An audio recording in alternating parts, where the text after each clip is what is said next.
Okay, Ms. Langevine. Put your hands together, Ms. Langevine.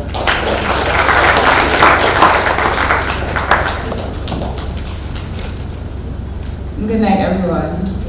All protocols observed. I have 2 questions for you.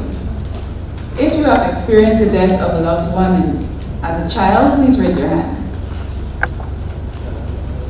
If you have received, at that time, if you received any form of support, anybody to listen to you, please raise your hand. Good, thank you. 4 years ago, after my friend died, she had 2 sons, and the grandmother would tell me, complain about the behavioral problems in them.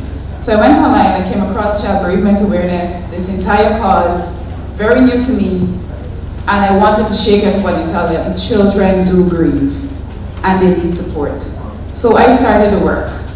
I'm a teacher. I had no prior background in counseling or any mental health training, but I read and I started the work, and here I am today to tell you about care for juveniles in grief. A few months ago, I met a wonderful soul, a young boy. He's at a Sophia school. He's in the juvenile justice system. When he was 9, his father died. He had no one to talk to. His mother, she had to bear the financial brunt of the family, so she was busy working and she had no time to provide any form of counseling or support for him. At school, he was bullied. As I said, he has such a sweet soul. He was bullied. One day, teachers didn't listen to him, his mother didn't listen to him. One day he retaliated, and he injured the boy. He was expelled. He's at the Sophia school right now. He's being bullied there also.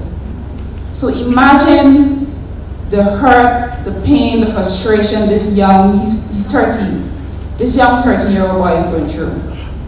Nobody to listen to him, nobody to offer any form of support. Just today, I was speaking to a student in class. She has behavioral problems. But what came behind it was something that shocked me. Her cousin died a few years ago. A few months after, the cousin's sister committed suicide because she was overwhelmed with her brother's death. And this young lady, she has a father who's threatening to kill her. He rejected her since her mother had her. Today was the first time she was able to speak to somebody about it. She had so much fear in her eyes. She said, "Miss, please don't tell nobody because I'm going to get in trouble." There's a disconnect with community members, family members, practitioners, with our young people.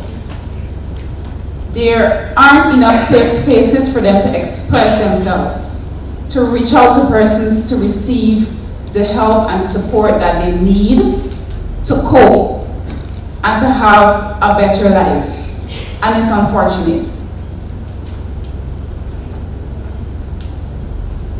A study in Jacksonville, grief and loss pushed female teens into the juvenile justice system.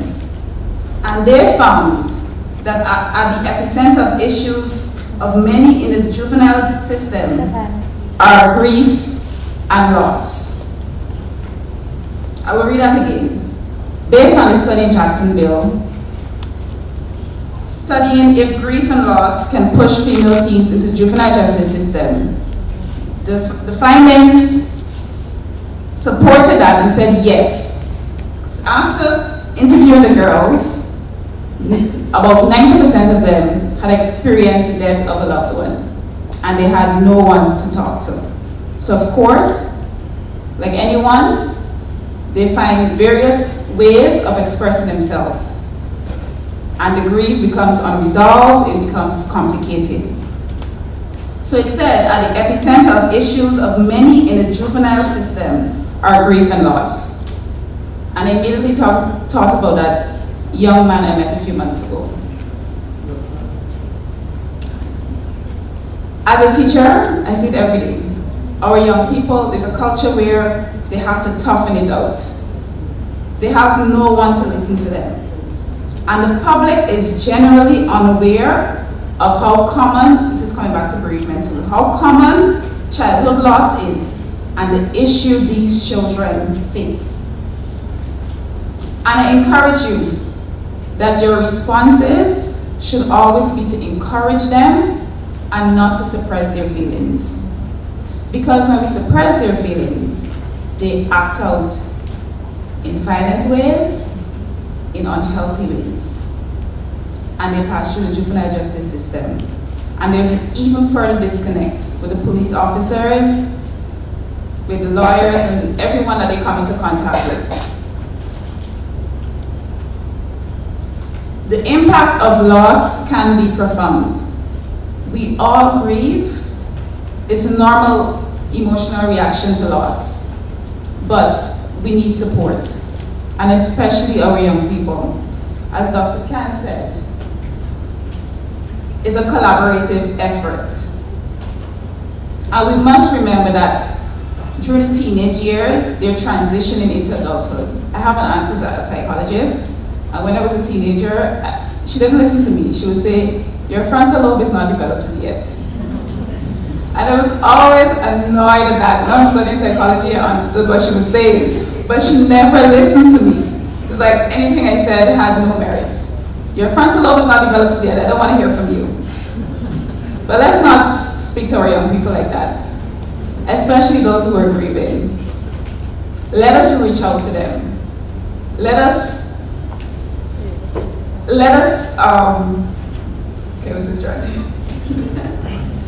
You're just fine. Let us offer the support that they need, that is appropriate for them. I have an organization right now, Guyana Juveniles organization, and we provide all types of support, whatever they need. It could be financial, it could be, if you read my bio, it says I'm a professional mentor. I'm not a psychologist, as Dr. Paloma said, as yet. But I'm pursuing studies to become a grief specialist so that I can bring that professional aspect into my organization. But until then, I know I can still provide some form of support. And I've worked with 20 children over the past 2 years, and Commissioner Mr. James, he was one of the few persons that believed in the vision, and we did a community outreach in Region 3, so thank you, Mr. James. That was 2 years ago, and we're growing, and I'm looking forward to collaborating with ChildLink. They reached out to me and other organizations and the ministry to provide specific support for children who are grieving. So I end off by saying, you're not psychologists, but you can be mentors. So be a mentor, make a difference. Thank you.